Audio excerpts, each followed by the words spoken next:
Hey guys, this is Nick. Welcome to another episode of StrangeSpotting. Today we're going to examine not one, but two different alleged Sasquatch sightings, collectively called Mission BC Sasquatch, because they were recorded in the same area within a short time span, and because they were both published through an app whose purpose tarnished their reputation. I really hope you will enjoy this video as much or even more than I did making it.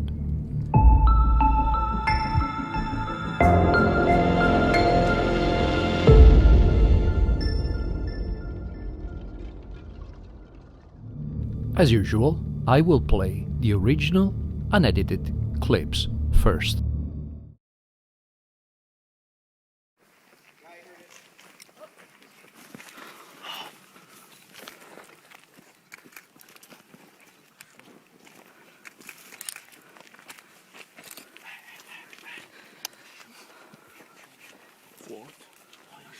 Sasquatch.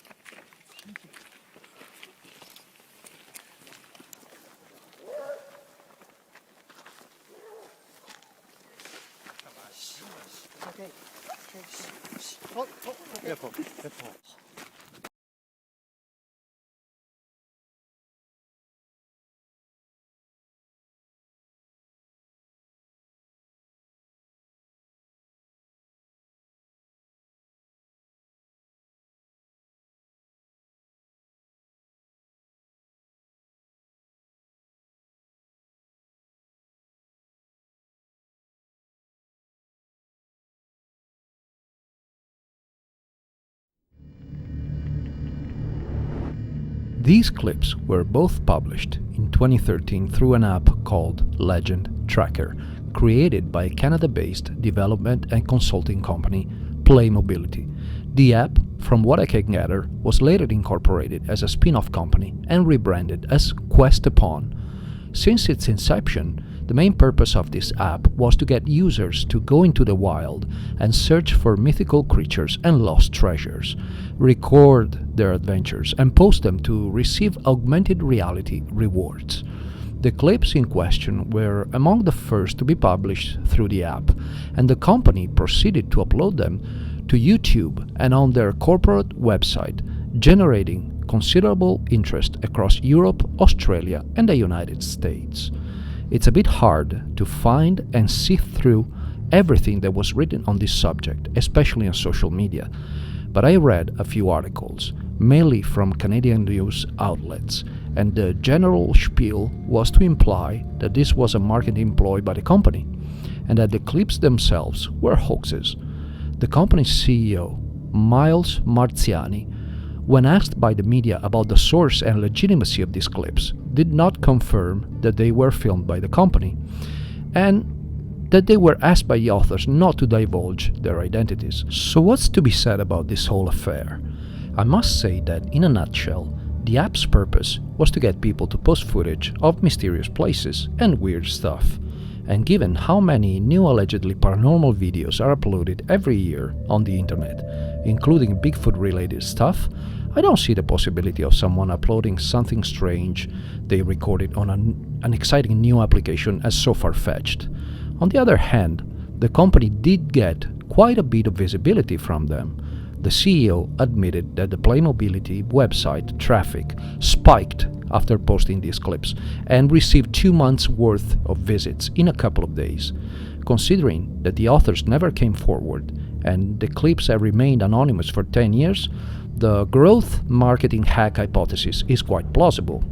What I'm going to do is to consider 4 hypotheses for clip number 1: misidentification, prank, marketing ploy, and real creature, and assign the highest odds to the marketing ploy option for a moment. I will do the same for the second clip, but omitting the misidentification hypothesis, because I don't think anyone could rationally sustain that the subject climbing in and out of a ground depression is a bear. The first thing I notice about clip number 1 is that there are many people in this group. I'm not 100% sure how many exactly, because there are only brief glimpses, But I can say with quite a bit of certainty that in the clip there are between 15 and 20 individuals visible.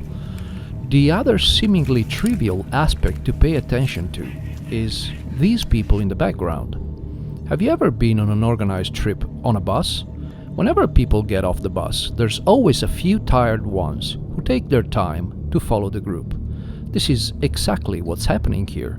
Besides the general attire, the fact that most of them are carrying interchangeable lens cameras, the general unpolished and casual style of the recording, the behavior of some at the beginning of the clip who are not paying attention and are engaged in conversation, and yes, the fact that they all seem to share similar ethnicity indicates that these are indeed tourists from an Asian country and that they are not involved in any hoax. I think they do believe to be filming an unknown creature.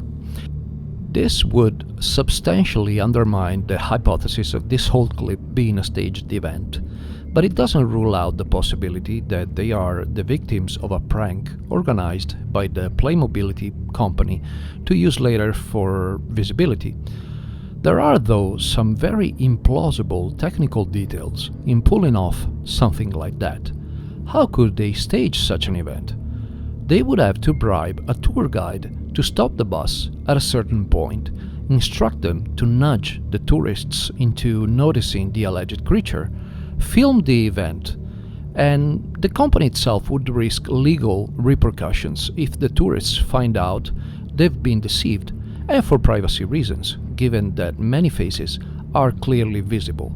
I am quite skeptical of this possibility, and I consider the idea of someone wearing a suit in the woods, waiting for tourists to stop by, as very unrealistic.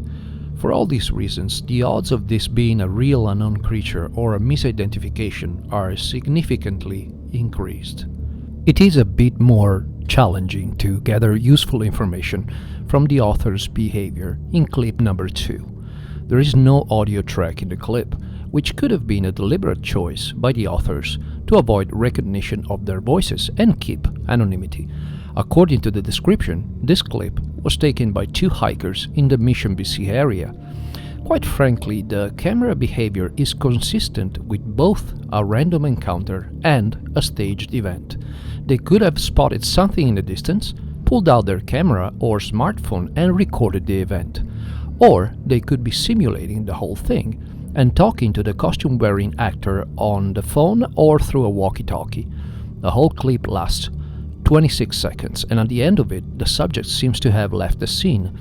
We've often seen clips where the author stops recording while the alleged creature or phenomenon is still in the frame, which is always a questionable choice. That's not the case here, and I must add that the footage itself has a pretty good resolution, while the vibrations are to be ascribed entirely to the zooming. On the other hand, I don't know the exact location where the clip was taken, but it seems that whatever road or trail the hikers were walking on is quite far from the hill the subject's standing on. I would say at least 250 feet, and probably more. I see the possibility of someone wearing a gorilla suit and waiting for somebody else to pass by at such a distance as next to zero. So I will reset the odds accordingly, with a hoax and real unknown creature hypothesis given equal percentage. The subject in clip 1 doesn't give us much to work with in behavioral terms, thanks also to the person recording who unfortunately turned the camera several times towards the other tourists. It's also not in focus and too far away, which will be a significant obstacle for assessing the size and body mechanics later. What I think we're looking at here is a behavior not dissimilar to that of the Mississippi skunk ape. It seems to be digging inside a dead tree trunk, probably looking for something to eat.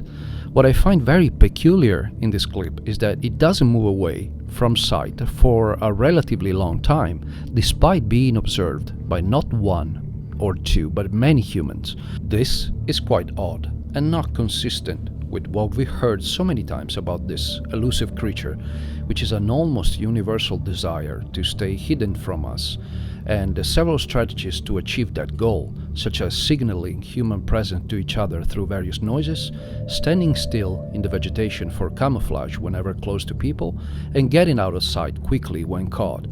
That said, there's one aspect that deserves our attention. I've isolated the portions where the alleged creature is in the frame, and you can see that it gets closer to the tourists, especially to this lady here who climbed down the tiny slope for better visual. At one point, the subject makes a guttural noise, which sounds like a growl to me. I'll play it a few times.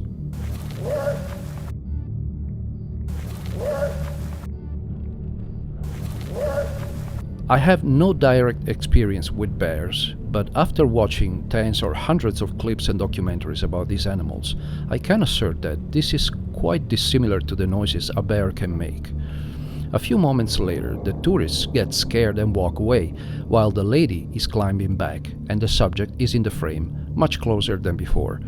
What we're seeing is not panic, at least not yet, but we have no way of knowing what happened later, and in this case, the abrupt end of the recording makes perfect sense.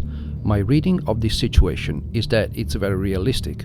The creature was unaware of the tourists until too late, and a plausible reason for not leaving and becoming aggressive is that there is an infant somewhere close. For these reasons, the real creature hypothesis looks even more credible, and I assign it the higher probability among the different options. I find the subject's behavior in clip 2 a bit harder to pin down. I don't see any specific elements that could suggest what it's doing and why it's going up and down that slope. My only theory is that this is obviously not a hunting session and the subject is possibly arranging a place to sleep away from prying eyes, or mimicking such behavior if it's a person wearing a costume. Nevertheless, there are no additional elements to change the probabilities assigned to each of the three hypotheses. Of course, if you spot something I missed, please let me know in the comments. Alright, brass tacks. The bad news for clip 1 is that I can't do any estimate for size and body ratios. We never get to see the subject standing, nor in a position that could grant us a somewhat precise comparison of upper and lower limbs. One photogram, though, is still of use, in my opinion. This one. The way the right arm is positioned versus the torso is something that only an animal belonging to the order of primates, and therefore with brachiation in its evolutionary past, could do. The shoulders of bears are simply not fine-tuned for this kind of rotation. The same goes for the prehensile hand, partially visible in the photogram, but more perceivable in the motion and noise produced by the piece of bark ripped off and thrown into the ground. At this point, the only possible animal for the misidentification hypothesis is a gorilla that escaped from a zoo, but that is quite unlikely and would not explain the aggressive behavior described earlier. The last probability assessment for clip 1, I assign a 10% probability to misidentification, prank and marketing ploy, and a 70% probability to the real creature option. With clip 2, we have a slightly better situation, but not by much. The subject's body is far and quite blurry, but in one moment the full figure is visible and we can make out the ratio of the leg and head versus the full body. I can't do the same for the arm, unfortunately. Here they go. They result to be significantly different from typical human body proportions and more similar to those of the subject in the Lake Sisladopsis footage. Regarding the subject's size, I tried hard to find a good reference for estimates, but given what's in the frame, I feel like I would be grasping at straws. What I find more significant is the subject's body mechanics in a specific moment. When it goes down, we can see that there's a gap equivalent to roughly half its full height. How does it manage to make such a movement in such a fluid and nonchalant way? This really doesn't seem like a regular walking mechanics for an athlete, let alone a regular person. Given the irregular body ratios and this humanly unfeasible movement, I feel confident in pushing up the probabilities for the real creature hypothesis, which takes the lion's share at 80%. We have considered in this video the visibility obtained by the app developer and the author's anonymity as negative elements for both clips' plausibility. For clip 1, we also considered the fact that the subject doesn't leave as an odd behavior. But on plausibility side, we've observed that many aspects are indicative of these people being real tourists, that the setting and conditions are unrealistic for a hoax or a prank, that the subject displays aggressive behavior and emits a growl whose sound is incompatible with a bear, that the tourists are scared at the end, and that the subject's arm rotation is impossible for a bear's anatomy. Clip 2. We have found no clear telltale signs on the implausible side, while on the plausibility side, we have seen a realistic situation for a Sasquatch sighting, unrealistic conditions for a prank, anomalous body ratios, and inhuman body mechanics. For all these reasons, I consider both the clips associated with Mission British Columbia as very compelling and plausible evidence of the existence of a bipedal ape or hominid species in the forests of Western Canada. Do you agree with this analysis? Is there any specific footage or mystery that you would like me to analyze, including footage you have recorded yourself? If so, let me know in the comments. I really hope you enjoyed this video, and if you did, please push the like button and consider subscribing to StrangeSpotting for more content like this. Thanks for watching, and see you in the next one.